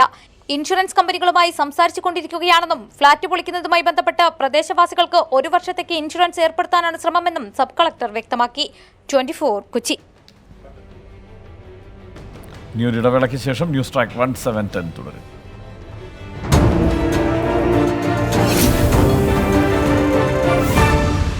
വീണ്ടും ന്യൂസ് ട്രാക്ക് 1710ലേക്ക് സ്വാഗതം. സുരേഷ് ഗോപിക്കെതിരായി കുറ്റപത്രം സമർപ്പിക്കുന്ന ഒരു വാർത്ത അല്ലേ? അതെ, ഒരു ചെറിയ വെട്ടിപ്പും തട്ടിപ്പും ഒക്കെയാണ്. ചെറിയ തട്ടിപ്പുണ്ട്. അതെ, ആഡംബര കാറുകളുടെ നികുതി വെട്ടിപ്പ് കേസിൽ നടനും രാജ്യസഭാംഗവുമായ സുരേഷ് ഗോപിക്കെതിരെ കുറ്റപത്രം സമർപ്പിക്കാൻ അനുമതി. സുരേഷ് ഗോപി 2 ഔഡി കാറുകൾ വ്യാജവിലാസത്തിൽ രജിസ്റ്റർ ചെയ്ത് നികുതി വെട്ടിച്ചതായി ക്രൈംബ്രാഞ്ച് കണ്ടെത്തി. കേരളത്തിൽ നികുതി വെട്ടിക്കാൻ സുരേഷ് ഗോപി പുതുച്ചേരിയിൽ താമസിച്ചുവെന്ന വ്യാജരേഖ ചമച്ചെന്നായിരുന്നു കേസ്. 2010-ലും 2017-ലുമായി സുരേഷ് ഗോപി 2 ഔഡി കാറുകൾ വ്യാജവിലാസത്തിൽ രജിസ്റ്റർ ചെയ്ത നികുതി വെട്ടിച്ചുവെന്ന ക്രൈംബ്രാഞ്ച് കണ്ടെത്തി. 2 കാറുകളിലുമായി 25 ലക്ഷം രൂപയുടെ നികുതി വെട്ടിപ്പാണ് സുരേഷ് ഗോപി നടത്തിയത്. ഇതിനുശേഷം ക്രൈംബ്രാഞ്ച് കേസെടുക്കുകയും സുരേഷ് ഗോപിയെ അറസ്റ്റ് ചെയ്ത് ജാമ്യത്തിൽ വിടുകയും ചെയ്തിരുന്നു. തുടർന്ന് 2 വർഷം നീണ്ട അന്വേഷണത്തിന് ശേഷമാണ് കുറ്റപത്രം തയ്യാറാക്കിയത്. ചൊവ്വാഴ്ച കുറ്റപത്രം കോടതിയിൽ സമർപ്പിക്കുന്നതിന് ക്രൈംബ്രാഞ്ച് മേധാവി ടോമിൻ ജെ തച്ചങ്കരി അനുമതി നൽകി. വ്യാജരേഖ ചമയ്ക്കൽ, നികുതി വെട്ടിക്കാനായി മനഃപൂർവ്വമായ ശ്രമങ്ങൾ നടത്തി സർക്കാരിന് നഷ്ടമുണ്ടാക്കൽ, വഞ്ചന എന്നീ കുറ്റങ്ങളാണ് സുരേഷ് ഗോപിക്കെതിരെ ചുമത്തിയിരിക്കുന്നത്. കുറ്റം തെളിഞ്ഞാൽ പരമാവധി 7 വർഷം വരെ ശിക്ഷ ലഭിക്കാവുന്ന വകുപ്പുകളാണിവ. കൂടാതെ കേസിൽ തനിക്ക് അനുകൂലമായി മൊഴി നൽകുന്നതിനായി വ്യാജരേഖയ്ക്കായി ഉപയോഗിച്ച വിലാസത്തിലുള്ള പുതുച്ചേരിയിലെ ഫ്ളാറ്റിന്റെ ഉടമയെ സുരേഷ് ഗോപി സ്വാധീനിച്ചുവെന്നും ക്രൈംബ്രാഞ്ച് കണ്ടെത്തിയിട്ടുണ്ട്. തിരുവനന്തപുരം ചീഫ് ജുഡീഷ്യൽ മജിസ്ട്രേറ്റ് കോടതിയിലാകും കുറ്റപത്രം സമർപ്പിക്കുക. 24 തിരുവനന്തപുരം. ഈ കേസിൽ 2 വർഷം മുമ്പ് കുറേ നടീനടന്മാർ ഉൾപ്പെട്ടിരുന്നതാണ്. അവരൊക്കെ പിഴയടച്ച് തടിയൂരി. പക്ഷേ സുരേഷ് ഗോപിക്ക് പറ്റില്ല. അദ്ദേഹം അതിന് തയ്യാറാവുന്നില്ല എന്നുള്ളതാണ്. അദ്ദേഹത്തിൻ്റെതായ ന്യായവാദങ്ങൾ അവതരിപ്പിക്കുന്നുണ്ട്. നമുക്ക് നോക്കാം കോടതിയിൽ എന്താണ് സംഭവിക്കുക എന്ന്. മറ്റൊരു വിവാദം ഹെലികോപ്റ്റർ വാടകയ്ക്ക് എടുത്തതുമായി ബന്ധപ്പെട്ടായിരുന്നു സംസ്ഥാനത്തിലെ. അമിത വാടക നൽകിയാണ് സംസ്ഥാന സർക്കാർ ഹെലികോപ്റ്റർ വാടകയ്ക്ക് എടുത്തതെന്ന ആരോപണം ശരിവെച്ച കൂടുതൽ തെളിവുകൾ. കേരളം 1,44 ലക്ഷം രൂപ മുടക്കി വാങ്ങുന്ന ഹെലികോപ്റ്ററിന് ഛത്തീസ്ഗഡ് സർക്കാർ നൽകുന്നത് 85 ലക്ഷം രൂപ മാത്രമാണ്. വാടക ബില്ലിന്റെ പകർപ്പ് 24-ന് ലഭിച്ചു. രാജ്യത്ത് ഏറ്റവുമധികം നക്സൽ ഭീഷണി നേരിടുന്ന സംസ്ഥാനമായ ഛത്തീസ്ഗഡിന് 25 മണിക്കൂർ നേരത്തേക്ക് ഹെലികോപ്റ്റർ നൽകുന്നതിന് ഹൈദരാബാദ് ആസ്ഥാനമായ വിമാന കമ്പനി വിങ്സ് ഏവിയേഷൻ ഈടാക്കുന്നത് 85 ലക്ഷം രൂപയാണ്. ഓഗസ്റ്റ് സെപ്റ്റംബർ മാസങ്ങളിലെ ബില്ലിന്റെ പകർപ്പാണ് പുറത്തുവന്നത്. അതേസമയം കേരളത്തിന് 20 മണിക്കൂർ സേവനത്തിനായി പവൻ ഹാൻഡ്സ് കമ്പനി ഈടാക്കുന്നത് 1,44 ലക്ഷം രൂപയാണ്. 11 സീറ്റുള്ള ഇരട്ട എഞ്ചിൻ, രക്ഷാപ്രവർത്തനത്തിലുള്ള ഉപകരണങ്ങൾ, ഇങ്ങനെ അത്യാധുനിക സൗകര്യങ്ങളുള്ളതുകൊണ്ടാണ് 20 മണിക്കൂറിന് 1,44 ലക്ഷം രൂപ വാടകയെന്നായിരുന്നു പോലീസിന്റെ വിശദീകരണം. ഇനി കേരളത്തിന് ഒരു ഹെലികോപ്റ്ററൊക്കെ വേണ്ടതാണ് എന്ന് എനിക്ക് തോന്നിയിട്ടുണ്ട്. പക്ഷേ അത് ഈ പറഞ്ഞതുപോലെ ഈ മറ്റുള്ളവരൊക്കെ എങ്ങനെയാണ് വാടക കൊടുക്കുന്നത് അതിനനുസരിച്ച് മതിയാവും. അതിനപ്പുറത്ത് അല്ലേ, അതിലൊരു കൃത്യമായ വിശദീകരണം ഇപ്പോഴും വന്നിട്ടില്ല എന്നുള്ളതാണ്. ഇത് ഛത്തീസ്ഗഡ് വാടകയ്ക്ക് എടുക്കുന്ന ഹെലികോപ്റ്ററിന് കുറവാണെന്ന് പറയുന്നു. പക്ഷെ അത് ഇത്തരത്തിലുള്ള കുറവാണ്, അവർ എത്ര ദിവസമാണ് എടുക്കുന്നത്, അതിലൊക്കെ വ്യക്തത വരണമെന്നുണ്ട്. അതോടൊപ്പം മറ്റ് ഈ സേഫ്റ്റി ഇഷ്യൂസ് അതൊക്കെ പരിശോധിക്കണമല്ലോ, സുരക്ഷാ കാരണങ്ങൾ, അതൊക്കെ വിശദീകരണങ്ങൾ ഇനിയും വരേണ്ട ഒരു വാർത്തയാണ്. കണ്ണൂർ വിമാനത്താവളത്തിൽ CAG ഓഡിറ്റ് നടത്തണമെന്ന കേന്ദ്ര സർക്കാർ നിർദ്ദേശം ഹൈക്കോടതി സ്റ്റേ ചെയ്തു. കേന്ദ്ര സർക്കാരിന്റെ നിർദ്ദേശത്തിനെതിരെ കിയാൽ നൽകിയ ഹർജിയിലാണ് ഹൈക്കോടതിയുടെ ഇടപെടൽ. ഹർജിയിൽ നിലപാട് അറിയിക്കാൻ കോടതി കേന്ദ്ര സർക്കാരിന് നോട്ടീസ് അയച്ചു. കണ്ണൂർ വിമാനത്താവളം സ്വകാര്യ മേഖലയിലാണെന്നും 35% ഓഹരി മാത്രമേ സർക്കാരിനുള്ളൂവെന്നുമാണ് കിയാലിന്റെ വാദം. ഈ സാഹചര്യത്തിൽ CAG ഓഡിറ്റ് നടത്തേണ്ടതില്ലെന്നും കിയാൽ വാദിക്കുന്നു. എന്നാൽ സംസ്ഥാന സർക്കാരിനും പൊതുമേഖലാ സ്ഥാപനങ്ങൾക്കുമായി 63% ഓഹരിയുള്ളതിനാൽ കിയാൽ സർക്കാർ കമ്പനിക്ക് തുല്യമാണെന്നും ഓഡിറ്റിനുള്ള നിയമപരമായ അധികാരം CAGക്കാണെന്നും കേന്ദ്രവും നിലപാടെടുത്തു. ഈ സാഹചര്യത്തിലാണ് ഹർജി ഫയലിൽ സ്വീകരിച്ച ഹൈക്കോടതി തുടർ നടപടികൾ സ്റ്റേ ചെയ്തത്. വിഷയത്തിൽ നിലപാടറിയിക്കാൻ കേന്ദ്ര സർക്കാരിന് ഹൈക്കോടതി നോട്ടീസ് അയച്ചു. നേരത്തെ കണ്ണൂർ വിമാനത്താവളം സ്വകാര്യ കമ്പനിയാണെന്ന സംസ്ഥാന സർക്കാരിന്റെ വാദം കേന്ദ്ര സർക്കാർ തള്ളിയിരുന്നു. സ്വകാര്യ കമ്പനിയാണെന്ന വാദമുയർത്തി CAG ഓഡിറ്റ് തടഞ്ഞത് നിയമവിരുദ്ധമാണെന്ന കേന്ദ്ര കമ്പനികാര്യ മന്ത്രാലയം കണ്ണൂർ വിമാനത്താവള കമ്പനിയെയും സർക്കാരിനെയും അറിയിക്കുകയും ചെയ്തു. CAG ഓഡിറ്റ് തടസ്സപ്പെടുത്തിയതിന് കമ്പനിയെയും ചുമതലക്കാരെയും പ്രോസിക്യൂട്ട് ചെയ്യുമെന്ന മുന്നറിയിപ്പും കേന്ദ്രം നൽകിയിരുന്നു. മുഖ്യമന്ത്രി ചെയർമാനായ കമ്പനിയുടെ ഡയറക്ടർ ബോർഡിൽ 5 മന്ത്രിമാരും വൻ വ്യവസായികളും അംഗങ്ങളാണ്. എസ് ശ്രീകാന്ത്, 24, കൊച്ചി. ഇത് ഈ ഓഡിറ്റുമായി ബന്ധപ്പെട്ട് ഈ കിയാൽ ഓഡിറ്റ് കഴിഞ്ഞ നിയമസഭാ തെരഞ്ഞെടുപ്പ് ഉപതെരഞ്ഞെടുപ്പ് കാലത്ത് വലിയ വിവാദമായ വിഷയമാണ്. രമേശ് ചെന്നിത്തല എല്ലാ ദിവസവും വാർത്താ സമ്മേളനം നടത്തുന്നതിനിടെ കിഫ്ബിക്കൊപ്പം പറഞ്ഞിരുന്ന ഒന്നാണ് കിയാൽ. അതിലാണ് ഇപ്പോൾ സ്റ്റേ ആയിരിക്കുന്നത്. എന്തായാലും മദ്രാസ് IIT വിദ്യാർത്ഥിനി ഫാത്തിമ ലത്തീഫിൻ്റെ മരണത്തിൽ സമഗ്ര അന്വേഷണം ആവശ്യപ്പെട്ട് ഫാത്തിമയുടെ പിതാവ് അബ്ദുൾ ലത്തീഫ് നാളെ പ്രധാനമന്ത്രിയെ കാണും. കേസന്വേഷണം എന്തുകൊണ്ട് ക്രൈംബ്രാഞ്ച് CID വിഭാഗത്തെ ഏൽപ്പിക്കുന്നില്ലെന്ന് തമിഴ്നാട് സർക്കാരിനോട് മദ്രാസ് ഹൈക്കോടതി ചോദിച്ചു. അധ്യാപകനെതിരായ ആത്മഹത്യാക്കുറിപ്പ് ഫാത്തിമ തന്നെ തയ്യാറാക്കിയതാണെന്ന് മൊബൈൽ ഫോണിൻ്റെ ഫോറൻസിക് പരിശോധനയിൽ കണ്ടെത്തി. മകൾ ഫാത്തിമയുടെ മരണത്തിന് ഉത്തരവാദികളായവരെ നിയമത്തിന് മുന്നിൽ കൊണ്ടുവരാനുള്ള പിതാവിൻ്റെ ശ്രമം ഡൽഹിയിലേക്കും. ബുധനാഴ്ച പ്രധാനമന്ത്രി നരേന്ദ്രമോദിയെ ഫാത്തിമയുടെ പിതാവ് അബ്ദുൾ ലത്തീഫ് കാണും. അധ്യാപകൻ സുദർശൻ പത്മനാഭനെതിരെ മൊബൈൽ സ്ക്രീനിൽ കണ്ട ആത്മഹത്യാക്കുറിപ്പ് ഫാത്തിമ തയ്യാറാക്കിയതെന്ന് ഫോറൻസിക് പരിശോധനയിൽ കണ്ടെത്തി. പരിശോധനാ റിപ്പോർട്ട് ചെന്നൈ മെട്രോപൊളിറ്റൻ മജിസ്ട്രേറ്റ് കോടതിയിൽ നിന്ന് അന്വേഷണ സംഘം ഏറ്റുവാങ്ങി. ഫാത്തിമയുടെ മരണത്തെക്കുറിച്ചുള്ള അന്വേഷണം ക്രൈംബ്രാഞ്ച് CIDക്ക് കൈമാറാത്തതെന്തെന്ന് മദ്രാസ് ഹൈക്കോടതി ചോദിച്ചു. ലോക് താന്ത്രിക് ജനതാദൾ യുവജന വിഭാഗം അധ്യക്ഷൻ സലിം മടവൂർ നൽകിയ ഹർജി പരിഗണിക്കവെയായിരുന്നു മദ്രാസ് ഹൈക്കോടതിയുടെ പരാമർശം. News desk 24. നടിയെ ആക്രമിച്ച കേസിൽ മെമ്മറി കാർഡിലെ ദൃശ്യങ്ങൾ പരിശോധിക്കാൻ നടൻ ദിലീപ് വിചാരണ കോടതിയിൽ അപേക്ഷ നൽകി. ദൃശ്യങ്ങൾ കാണുന്നതിനുള്ള വിദഗ്ധനെ നിശ്ചയിച്ചറിയിക്കാൻ കോടതിയും ആവശ്യപ്പെട്ടു. സുപ്രീം കോടതി നൽകരുതെന്ന് നിർദ്ദേശിച്ചത് ഒഴിച്ചുള്ള ഡിജിറ്റൽ രേഖകൾ കൈമാറണമെന്ന് പ്രതിഭാഗം ആവശ്യപ്പെട്ടു. കേസിൽ ജാമ്യത്തിലിറങ്ങി മുങ്ങിയ 9ാം പ്രതി സനൽകുമാറിനെ ജാമ്യക്കാരെയും കോടതി വിളിച്ചു വരുത്തി. മെമ്മറി കാർഡിലെ ദൃശ്യങ്ങൾ പരിശോധിക്കാൻ കേസിലെ 8ാം പ്രതി ദിലീപിന് സുപ്രീം കോടതി അനുമതി നൽകിയിരുന്നു. ഇതിനായുള്ള അപേക്ഷ ദിലീപ് വിചാരണ കോടതിയിൽ നൽകി. ദൃശ്യങ്ങൾ കാണാനുള്ള വിദഗ്ധനെ നിശ്ചയിച്ചറിയിക്കാൻ ഒരാഴ്ചത്തെ സമയമാണ് കോടതി നൽകിയിരിക്കുന്നത്. കേസിൽ ഇനിയും 32ഓളം രേഖകൾ ലഭിക്കാനുണ്ടെന്ന് ദിലീപിന്റെ അഭിഭാഷകൻ വാദിച്ചു. ഇരയുടെ സ്വകാര്യതയെ ബാധിക്കുന്ന ദൃശ്യങ്ങൾ ഒഴികെ പിടിച്ചെടുത്ത ഡിജിറ്റൽ ഉപകരണങ്ങളിലെ മറ്റ് ഡാറ്റകളും കൈമാറണമെന്ന് പ്രതിഭാഗം വാദിച്ചു. കേസുമായി ബന്ധമില്ലാത്ത ഡിജിറ്റൽ ഡാറ്റകൾ കൈമാറാനാകില്ലെന്ന് പ്രോസിക്യൂഷൻ വാദിച്ചു. മറ്റ് സ്വകാര്യ രേഖകൾ മെമ്മറി കാർഡിലും ഹാർഡ് ഡിസ്കിലും കാണുമെന്നും കേസുമായി ബന്ധമില്ലാത്ത ഈ രേഖകൾ ദുരുപയോഗിക്കപ്പെടുമെന്നും പ്രോസിക്യൂഷൻ വാദിച്ചു. കേസിൽ ജാമ്യത്തിലിറങ്ങി മുങ്ങിയ 9ാം പ്രതി സനൽകുമാറിന്റെ ജാമ്യക്കാരെ കോടതി വിളിച്ചു വരുത്തി. ഈ മാസം 11-നകം ഇയാളെ ഹാജരാക്കാൻ കോടതി നിർദ്ദേശിച്ചു. അവധി അപേക്ഷ നൽകിയ ദിലീപ് ഇന്ന് ഹാജരായില്ല. മറ്റ് 8 പ്രതികൾ ഇന്ന് ഹാജരായി. കേസിലെ 5 പ്രതികൾ ജുഡീഷ്യൽ കസ്റ്റഡിയിലാണ്. ഇവരിൽ 3 പേർ വിചാരണ കോടതിയിൽ ജാമ്യാപേക്ഷ നൽകി. കേസ് വീണ്ടും പരിഗണിക്കാനായി ഈ മാസം 11-ലേക്ക് മാറ്റി. 24, കൊച്ചി. സംസ്ഥാനത്ത് വീണ്ടും ATM തട്ടിപ്പ്. കൊച്ചി ലേക്ക് ഷോർ ആശുപത്രിയിലെ യുവ ഡോക്ടറുടെ അക്കൗണ്ടിൽ നിന്ന് 1 ലക്ഷം രൂപ അജ്ഞാത സംഘം കവർന്നു. കൊച്ചിയിലെ 2 ATMകളിൽ നിന്ന് 15 മിനിറ്റുകളുടെ ഇടവേളയിലാണ് പണം കവർന്നത്. കൊച്ചി ലേക്ക് ഷോർ ആശുപത്രിയിലെ റേഡിയേഷൻ വിഭാഗം ഡോക്ടറായ മുഹമ്മദ് ഷാബിറിനാണ് ബാങ്ക് അക്കൗണ്ടിൽ നിന്നും 1 ലക്ഷം രൂപ നഷ്ടമായത്.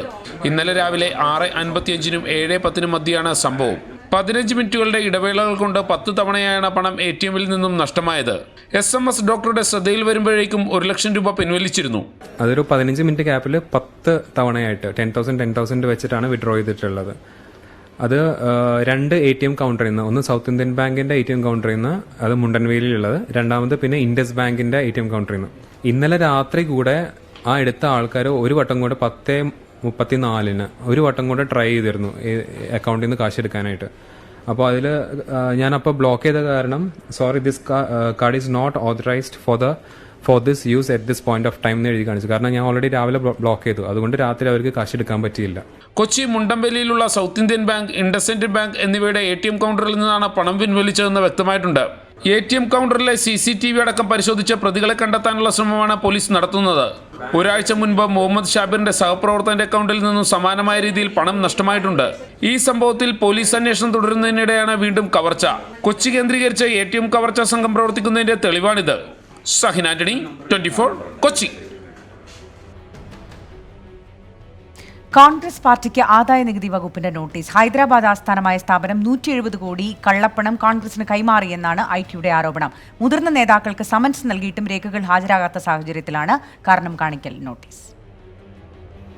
ഹൈദരാബാദ് ആസ്ഥാനമായ സ്ഥാപനത്തിൽ നിന്ന് ക്രമവിരുദ്ധമായി കോൺഗ്രസ് 170 കോടി സ്വീകരിച്ചെന്നാണ് ആദായ നികുതി വകുപ്പിന്റെ വാദം. ഇക്കാര്യവുമായി ബന്ധപ്പെട്ട രേഖകൾ ഹാജരാക്കാൻ ആദായ നികുതി വകുപ്പ് നിർദ്ദേശിച്ചിരുന്നു. എന്നാൽ കോൺഗ്രസ് ഇതിന് തയ്യാറായില്ല. വിശദീകരണം നൽകാൻ നവംബർ 4 നേരിട്ട് ഹാജരാകണമെന്നാവശ്യപ്പെട്ട് മുതിർന്ന നേതാക്കൾക്ക് ആദായ നികുതി വകുപ്പ് സമൻസ് അയച്ചിരുന്നു. എന്നാൽ ആരും ഹാജരായില്ല. ഇതിന് പിന്നാലെയാണ് കാരണം കാണിക്കൽ നോട്ടീസ് കൈമാറിയത്. സ്വീകരിച്ച കോടികൾ കള്ളപ്പണമാണെന്നാണ് ആദായ നികുതി വകുപ്പ് നോട്ടീസിൽ വിശദീകരിക്കുന്നത്. ഇന്നലെ ആദായ നികുതി വകുപ്പ് കാരണം കാണിക്കൽ നോട്ടീസ് കോൺഗ്രസിന് നേരിട്ടും കൈമാറി. ഹൈദരാബാദ് ആസ്ഥാനമായി പ്രവർത്തിക്കുന്ന മേഘ ഇൻഫ്രാസ്ട്രക്ചർ ആൻഡ് എഞ്ചിനീയറിംഗ് ലിമിറ്റഡ് എന്ന കമ്പനിയിൽ നിന്നും പാർട്ടി കോടികൾ സ്വീകരിച്ചെന്നും എന്നാൽ ഇതിന്റെ രേഖയൊന്നും സമർപ്പിച്ചിട്ടില്ല എന്നുമാണ് നോട്ടീസിൽ പറയുന്നത്. പണം കൈപ്പറ്റിയതിന്റെ രേഖകൾ ഉടൻ കൈമാറാനും ആദായ നികുതി വകുപ്പ് നോട്ടീസിൽ ആവശ്യപ്പെടുന്നു. കോൺഗ്രസിനൊപ്പം 150 കോടി ചന്ദ്രബാബു നായിഡുവിന്റെ നേതൃത്വത്തിലുള്ള തെലുങ്ക് ദേശം പാർട്ടിക്ക് ലഭിച്ചെന്നും ആദായ നികുതി വകുപ്പ് കണ്ടെത്തിയിട്ടുണ്ട്. 3000 കോടി രൂപയുടെ കള്ളപ്പണ ഇടപാടാണ് ഹൈദരാബാദ് കേന്ദ്രീകരിച്ചുള്ള കമ്പനിയിലൂടെ നടന്നതെന്നാണ് വകുപ്പിന്റെ വാദം. ബാക്കി തുക ആർക്കൊക്കെ കിട്ടിയെന്നത് സംബന്ധിച്ചും അന്വേഷണം നടക്കുകയാണെന്നും ആദായ നികുതി വകുപ്പ് അറിയിച്ചു. ആർ രാധാകൃഷ്ണൻ, 24 ഡൽഹി. ഈ സാമ്പത്തിക പ്രതിസന്ധി കൂടുതൽ രൂക്ഷമാവുകയാണ് എന്നതിൻ്റെ സൂചനകൾ പല രൂപത്തിൽ വന്നു തുടങ്ങി. ഈ ഒരു കൗതുകമുണ്ട്. അതായത് ഈ സമ്പന്നർ എപ്പോഴാണ് തുറന്ന് ഭരണകൂടത്തെ എതിർക്കാൻ തുടങ്ങുന്നത് എന്ന് ചോദിച്ചാൽ സമ്പന്നരുടെ സമ്പത്ത് ഇടിഞ്ഞു തുടങ്ങുമ്പോഴാണ്, അല്ലെങ്കിൽ അവർ പ്രതിസന്ധി അനുഭവിച്ചറിഞ്ഞു തുടങ്ങുമ്പോഴാണ് എന്നതാണ്. ആദ്യഘട്ടത്തിലൊക്കെ സാധാരണക്കാരുടെ ഇടയിലേക്ക് അത് ഒരു ചെറിയ തോതിലൊക്കെ എത്തും. ഇനിയാണ് കൂടുതൽ രൂക്ഷമായി എത്താൻ പോകുന്നത്. അതിനു മുമ്പ് ഇപ്പോൾ സമ്പന്നർക്ക് ഇതിൻ്റെ ഒരു ധാരണ ലഭിച്ചിട്ടുണ്ട്. അതുകൊണ്ടാണ് വലിയ വിമർശനങ്ങൾ ഉണ്ടാകുന്നത്. ഏതാണ്ട് അതുപോലെ തന്നെ അതിന് സമാനമായ ചില കാര്യങ്ങൾ സംഭവിക്കുന്നു. വാഹനങ്ങളുടെ വില വർദ്ധിക്കാൻ പോകുന്നു. പ്രത്യേകിച്ച് ഇന്ത്യക്കാരൻ്റെ ഏറ്റവും പ്രിയപ്പെട്ട വാഹനമായ മാരുതി സുസുക്കി വില വർദ്ധിപ്പിക്കാൻ തീരുമാനിച്ചിരിക്കുന്നു. നിർമ്മാണ ചെലവ് കൂടുതലാണെന്നാണ് വാദം. പക്ഷേ വലിയ പ്രതിസന്ധി നേരിടുകയാണ്. വാഹന വിപണി അടക്കം നേരിടുന്ന ഒരു സാഹചര്യത്തിൽ കൂടിയാണ്. തീർച്ചയായും അതുമായി ബന്ധപ്പെട്ട ഒരു റിപ്പോർട്ടിലേക്കാണ്. വാഹന വിപണിയിൽ സാമ്പത്തിക പ്രതിസന്ധി രൂക്ഷമായിരിക്കെ വാഹന വില വർദ്ധിപ്പിക്കാൻ ഒരുങ്ങി മാരുതി സുസുക്കി. ജനുവരിയിൽ വില വർധനവ് നിലവിൽ വരും. വിവിധ മോഡലുകൾക്ക് വ്യത്യസ്ത നിരക്കിലായിരിക്കും വർധന. സാമ്പത്തിക മാന്ദ്യം രൂക്ഷമായിരിക്കെയാണ് രാജ്യത്തെ ഏറ്റവും വലിയ കാർ നിർമ്മാതാക്കളായ മാരുതി സുസുക്കി വില വർദ്ധിപ്പിക്കുന്നത്. വാഹന ഘടകങ്ങളുടെ വില ഉയർന്ന സാഹചര്യത്തിലാണ് തീരുമാനം. ഓരോ മോഡലുകൾക്കും വിവിധ നിരക്കിലാണ് വില വർധന. ഇക്കാര്യം Maruti corporate service general manager national stock exchange ബോർഡിനെ അറിയിച്ചു. പുതുക്കിയ വില ജനുവരിയിൽ പ്രാബല്യത്തിൽ വരും. മാരുതിയുടെ ജനപ്രിയ മോഡലുകളായ Alto, Wagon R, Swift Dzire, Ciaz തുടങ്ങിയവയുടെ വിൽപ്പനയിൽ ആഭ്യന്തര വിപണിയിൽ കഴിഞ്ഞ മാസം 3.2% ഇടിവ് രേഖപ്പെടുത്തിയിരുന്നു. കയറ്റുമതിയിലും കാര്യമായ ഇടിവ് പ്രകടമായിരുന്നു. വിൽപ്പന വർദ്ധിപ്പിക്കാനാവാത്ത വിവിധ മോഡലുകൾക്ക് കമ്പനി ഓഫറുകൾ നൽകിയിരുന്നു. എന്നിട്ടും വിൽപ്പന ഉയരാത്ത സാഹചര്യത്തിലാണ് വില വർദ്ധിപ്പിച്ച് നഷ്ടം കുറയ്ക്കാൻ കമ്പനി തീരുമാനിച്ചത്. 24 ഡൽഹി. ഇനി അതുപോലെ മറ്റൊരു വാർത്തയാണ്. സ്വാഭാവികമായും കൂടുതൽ ദുരിതത്തിലേക്ക് സാധാരണക്കാരനെത്തുന്ന, അതുമാത്രമല്ല എനിക്ക് തോന്നുന്നത് ഇതുവരെ ഈ പെട്രോൾ ഡീസൽ വില, പാൽ വില വർധന, ഇതൊക്കെയാണ് നേരിട്ട് സാധാരണക്കാരനെ ബാധിച്ചുകൊണ്ടിരുന്നത്. അതൊക്കെ അങ്ങ് മാറി. പണ്ടൊക്കെ ഈ പെട്രോൾ ഡീസൽ വില വർധന നടക്കുമ്പോൾ വലിയ സമരങ്ങളും ചർച്ചകളും ഒക്കെ ഉണ്ടായിരുന്നു. ഇപ്പോൾ അതങ്ങനെ കാണാറില്ല. പാൽ വില വർദ്ധിച്ചാൽ രാത്രി ചർച്ചകൾ നടത്തുമായിരുന്നു. ഇപ്പോൾ അത് കാണാനില്ല. പക്ഷേ അതിനപ്പുറത്ത് നേരിട്ട് ആളുകളെ ബാധിക്കുന്ന മറ്റൊന്ന് സംഭവിച്ചിരിക്കുന്നു. ഇപ്പൊ സാധാരണക്കാരെ ബാധിക്കാത്തതൊന്നും ഇല്ല എന്നുള്ളതാണ്. ഈ മാരുതിയുടെ വലിയ വിലയില്ലാത്ത വാഹനങ്ങൾ സാധാരണക്കാർ ഉപയോഗിക്കുന്ന വാഹനമാണ്. ഇപ്പൊ മൊബൈൽ ഫോൺ ആണെങ്കിൽ പോലും ചെറിയ വർധനവല്ല, 50% വർധനമാണ്. അപ്പോൾ പുതുക്കിയ നിരക്കുകൾ ഇന്ന് നിലവിൽ വരികയും ചെയ്തിട്ടുണ്ടല്ലേ? തീർച്ചയായും. കോൾ ഡേറ്റ നിരക്കുകൾ കുത്തനെ ഉയർത്തി മൊബൈൽ സേവന ദാതാക്കൾ. വോഡാഫോൺ, ഐഡിയ, എയർടെൽ എന്നിവയുടെ കോൾ ഡേറ്റ നിരക്കുകളിൽ 50% വരെ വർധന ഇന്നു മുതൽ പ്രാബല്യത്തിൽ വന്നു. റിലയൻസ് ജിയോയുടെ നിരക്കിൽ 40% വരെ വർധന വെള്ളിയാഴ്ച നിലവിൽ വരും. സ്വകാര്യ കമ്പനികൾക്ക് പിന്നാലെ BSNLലും നിരക്ക് ഉടൻ വർദ്ധിപ്പിക്കും. 2016 ശേഷം ഇതാദ്യമായാണ് നിരക്ക് വർധന. രാജ്യത്തെ പ്രധാനപ്പെട്ട 3 ടെലികോം കമ്പനികളും മൊബൈൽ പ്രീപെയ്ഡ് നിരക്കുകൾ കുത്തനെ കൂട്ടിയത് ഇന്നു മുതൽ നിലവിൽ വന്നു. നിലവിലുള്ള നിരക്കിൽ നിന്ന് 40 മുതൽ 50% വർധനയാണ് വരുത്തിയിരിക്കുന്നത്. റിലയൻസ് ജിയോ, ഭാരതി എയർടെൽ, വോഡാഫോൺ, ഐഡിയ എന്നീ 3 കമ്പനികൾ വർധന പ്രഖ്യാപിച്ചിട്ടുണ്ട്. 2016 ശേഷം ഇതാദ്യമായാണ് നിരക്ക് വർധന. വോഡാഫോൺ, ഐഡിയയും എയർടെല്ലും വൻ നഷ്ടം രേഖപ്പെടുത്തിയ സാഹചര്യത്തിലാണ് ജിയോ നിരക്ക് വർധനയ്ക്ക് തയ്യാറായത്. വോഡാഫോൺ, ഐഡിയ എന്നിവയ്ക്ക് 31.1 കോടിയും ഭാരതി എയർടെലിന് 28 കോടിയും വരിക്കാരാണുള്ളത്. 2 കമ്പനികളും പ്രീപെയ്ഡ് വരിക്കാർക്ക് മാത്രമാണ് വർധന വരുത്തിയിരിക്കുന്നത്. അതേസമയം 35.5 കോടി വരിക്കാരുള്ള ജിയോയുടെ നിരക്ക് വർധന ഡിസംബർ 6 മുതലാണ് നിലവിൽ വരിക. പ്രതിദിനം 50 പൈസ മുതൽ 2.85 രൂപ വരെയാണ് വർധനയെന്നാണ് എയർടെൽ വൃത്തങ്ങൾ പറയുന്നത്. ജിയോ 40% വരെയാണ് വർധന പ്രഖ്യാപിച്ചിരിക്കുന്നത്. എന്നാൽ മറ്റ് കമ്പനികളെക്കാൾ 300% അധികം മറ്റു നേട്ടങ്ങൾ കമ്പനി ഉപഭോക്താക്കൾക്ക് നൽകുന്നുണ്ടെന്നാണ് കമ്പനിയുടെ അവകാശവാദം. ടെലികമ്മ്യൂണിക്കേഷൻ ഇൻഡസ്ട്രിയുടെ നിലനിൽപ്പിന് വേണ്ടിയുള്ള സുപ്രധാന ചുവടുവയ്പാണിതെന്നും ടെലികോം നിരക്ക് പുനഃപരിശോധനയുമായി ബന്ധപ്പെട്ട് സർക്കാരുമായി കൂടിയാലോചന നടത്തുമെന്നും കമ്പനി അറിയിച്ചിട്ടുണ്ട്. ജിയോയ്ക്ക് പിന്നാലെ എയർടെല്ലും വോഡാഫോണും ഐഡിയയും അൺലിമിറ്റഡ് പ്ലാനുകളിൽ നിയന്ത്രണം കൊണ്ടുവരുന്നതിനായി ഫെയർ യൂസേഴ്സ് പോളിസി പ്രകാരം ഒരു പരിധി കഴിഞ്ഞാൽ മറ്റ് നെറ്റ്വർക്കുകളിലേക്ക് കോളിന് മിനിറ്റിൽ 6 പൈസ നിരക്കിൽ ഈടാക്കാൻ തീരുമാനിച്ചിട്ടുണ്ട്. 24 ഡൽഹി. കൂടത്തായി കൊലപാതകവുമായി ബന്ധപ്പെട്ട വാർത്തകൾ അടുത്ത ദിവസങ്ങളിലൊന്നും വന്നിരുന്നില്ല. കഴിഞ്ഞ കുറച്ച് ദിവസമായി അതിന്റെ മഴയ്ക്ക് തോർച്ചയുണ്ടായിരുന്നു. ഇപ്പോൾ വീണ്ടും ആരംഭിച്ചിട്ടുണ്ട്. കൂടത്തായി കൊലപാതക പരമ്പര കേസിൽ ടോം തോമസിന്റെ അടുത്ത ബന്ധുക്കളെയും ചോദ്യം ചെയ്യും. ജോളി നടത്തിയ കൊലപാതക വിവരം അറിഞ്ഞിട്ടും ടോം തോമസിന്റെ ബന്ധുക്കൾ മറച്ചുവെച്ചതായി അന്വേഷണ സംഘത്തിന് വിവരം ലഭിച്ചു. കൂടത്തായിലെയും കോടഞ്ചേരിയിലെയും കല്ലറ തുറക്കുന്നതിന് തലേന്നാൾ കോഴിക്കോടുള്ള ക്രിമിനൽ അഭിഭാഷകനെ ജോളി സമീപിച്ചിരുന്നു.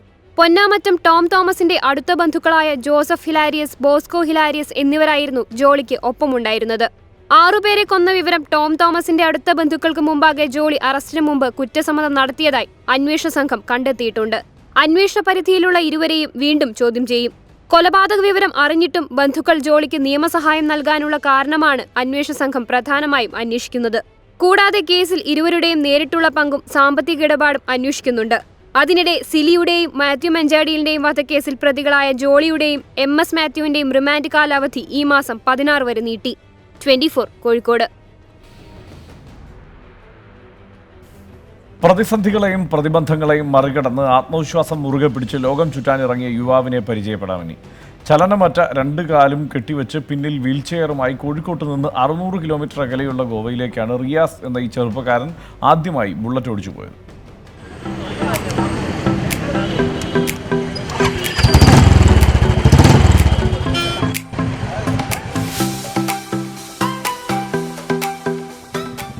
ആത്മവിശ്വാസത്തിന്റെ നെറുകയിൽ റിയാസ് എന്ന ചെറുപ്പക്കാരൻ ബുള്ളറ്റ് ഓടിച്ച് കയറുകയായിരുന്നു. നിറഞ്ഞ പുഞ്ചിരിയോടെ എനിക്ക് സാധിക്കുമെന്ന് ആവർത്തിച്ച് ഉരുവിട്ടുകൊണ്ട് കോഴിക്കോട് നിന്ന് 600 കിലോമീറ്റർ അകലെയുള്ള ഗോവയിലേക്കായിരുന്നു യാത്ര.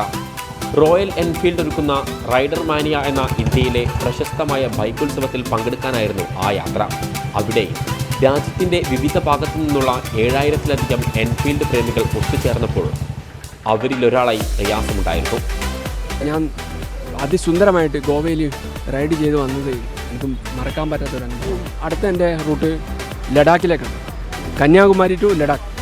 2003 തൻ്റേതല്ലാത്ത കാരണം കൊണ്ടുണ്ടായ അപകടമാണ് റിയാസിൻ്റെ സ്വപ്നങ്ങൾക്ക് സഡൻ ബ്രേക്ക് ഇട്ടത്. നട്ടലിന് പറ്റിയ ക്ഷതത്തെ തുടർന്ന് അരക്ക് താഴേക്ക് പൂർണ്ണമായും നിശ്ചലമായി. പക്ഷേ അവിടെ തളർന്നിരിക്കാൻ റിയാസ് തയ്യാറായിരുന്നില്ല. നിശ്ചയദാർഢ്യം ഒന്നുകൊണ്ട് മാത്രം മറ്റുള്ളവർക്ക് പ്രചോദനമാകും വിധം ഈ ചെറുപ്പക്കാരൻ ഉയർത്തെഴുന്നേൽക്കുകയായിരുന്നു. ഞാൻ ഓടിക്കൊണ്ടിരിക്കുമ്പോൾ തിരുവനന്തപുരം, കൊല്ലം ആ ഭാഗങ്ങളിൽ നിന്നൊക്കെ ബെഡിൽ കിടന്നിട്ട് എന്നെ വാട്സപ്പിൽ വീഡിയോ കോൾ ചെയ്തിട്ട് എന്നെ കണ്ട് ആർമാദിച്ചവരുണ്ട്. ഈ നട്ടലിന് ക്ഷതം പറ്റിയവർ. അതാണ് എനിക്ക് ഏറ്റവും ഊർജ്ജം നൽകിയത്. ഇതിനു പുറമെ കേരളം ആദ്യമായി പങ്കെടുത്ത ദേശീയ വീൽചെയർ ബാസ്കറ്റ്ബോൾ ചാമ്പ്യൻഷിപ്പിലെ അംഗമായിരുന്നു റിയാസ്. കൂടാതെ കോഴിക്കോട് നടന്ന മാരത്തോൺ ഓട്ടത്തിൽ വീൽചെയറിൽ പങ്കെടുത്ത ഏക വ്യക്തി എന്ന ബഹുമതിയും റിയാസിന് മാത്രം സ്വന്തം. ഷഹദ് റഹ്മാൻ, 24 കോഴിക്കോട്. ഒത്തിരി പേർക്ക് പ്രചോദനമായിട്ടുള്ള ഒരു വാർത്തയായിരുന്നു തീർച്ചയായും. ഇനി ഒരു കാഴ്ചയിലേക്കാണ്. മേട്ടുപ്പാളയം കോയമ്പത്തൂർ റോഡിൽ ആനക്കൂട്ടം റോഡ് മുറിച്ച് കടക്കുന്ന ദൃശ്യങ്ങൾ സമൂഹ മാധ്യമങ്ങളിൽ വൈറലാണിപ്പോൾ. നരസിംഹ നായ്ക്കൻ പാളയത്താണ് സംഭവം. 2 ആനക്കുട്ടികൾ അടങ്ങുന്ന 6 അംഗ സംഘമാണ് റോഡിലെ മീഡിയൻ തകർത്ത് അപ്പുറത്തേക്ക് കടക്കുന്നത്. നവംബർ മുതൽ ഫെബ്രുവരി വരെയുള്ള കാലയളവിൽ ഇത്തരം കാഴ്ചകൾ പതിവാണെന്ന് പ്രദേശവാസികൾ പറയുന്നു. കാലാവസ്ഥയിലെ മാറ്റങ്ങൾ കാരണമാണ് ആനകൾ പുതിയ മേച്ചിൽപ്പുറങ്ങളിലേക്ക് കൂട്ടത്തോടെ പലായനം ചെയ്യുന്നത്.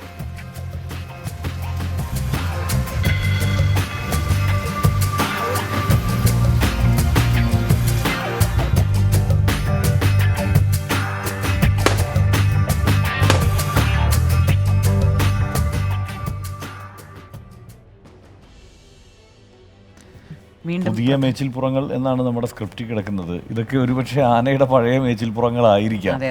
ആന എപ്പോഴും ആനത്താരയിലൂടെ തന്നെയാണല്ലോ സഞ്ചരിക്കുക. ആ പഴയ ആനത്താരകൾ തന്നെയാണ് അത് മറച്ച് മതിൽ കെട്ടുമ്പോഴും ഇതുപോലെ വേലി കെട്ടുമ്പോഴും റോഡുണ്ടാക്കുമ്പോഴും ഒക്കെയാണ് അത് മുറിച്ച് കടന്നു പോകുന്നത്. അതാണ് യാഥാർത്ഥ്യം. നമുക്ക് തൽക്കാലം അവസാനിപ്പിക്കാൻ തോന്നുന്നല്ലേ? അതിനു മുൻപ് പ്രധാന വാർത്തകൾ ഒരിക്കൽ കൂടി.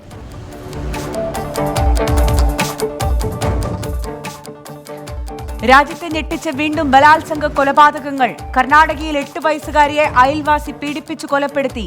ഒഡീഷയിൽ പ്രായപൂർത്തിയാകാത്ത പെൺകുട്ടിയെ ബലാത്സംഗം ചെയ്തതിൽ മുൻ പോലീസുകാരനും. ആന്ധ്രാപ്രദേശിൽ മധ്യവയസ്കയെ കൂട്ടബലാത്സംഗം ചെയ്ത് കൊലപ്പെടുത്തി.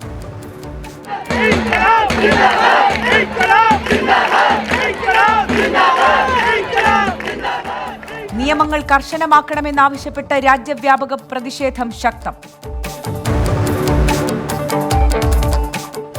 കേരളത്തിലെ രാഷ്ട്രീയ കൊലപാതകങ്ങൾ രാജ്യസഭയിൽ എടുത്തു പറഞ്ഞ് അമിത്ഷാ. 120 कार्यकर्ता भारतीय जनता पार्टी के मार दिए गए. आपको तो बोलने का अधिकार ही नहीं. क्या पॉलिटिकल वेंडेटा की बात करते हैं? कम्युनिस्ट पार्टी मार्क्सिस्ट को पॉलिटिकल वेंडेटा की बात करने. രാഷ്ട്രീയ പകപോക്കൽ, കമ്മ്യൂണിസ്റ്റ് ശൈലി എന്ന പരാമർശത്തിൽ ബഹളം. SPG സുരക്ഷാ ഭേദഗതി ബിൽ രാജ്യസഭ പാസാക്കി. SPG സുരക്ഷ പ്രധാനമന്ത്രിക്ക് മാത്രമാക്കി ഭേദഗതി വെച്ചു.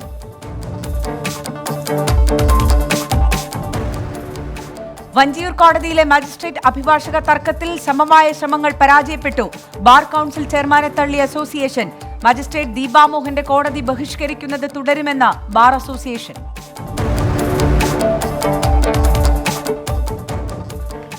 കോതമംഗലം ചെറിയപള്ളി ജില്ലാ കളക്ടർ ഏറ്റെടുക്കണമെന്ന് ഹൈക്കോടതി. പോലീസിനെ വിന്യസിച്ച് ക്രമസമാധാനം ഉറപ്പാക്കിയ ശേഷം ഓർത്തഡോക്സ് വിഭാഗത്തിന് കൈമാറണം.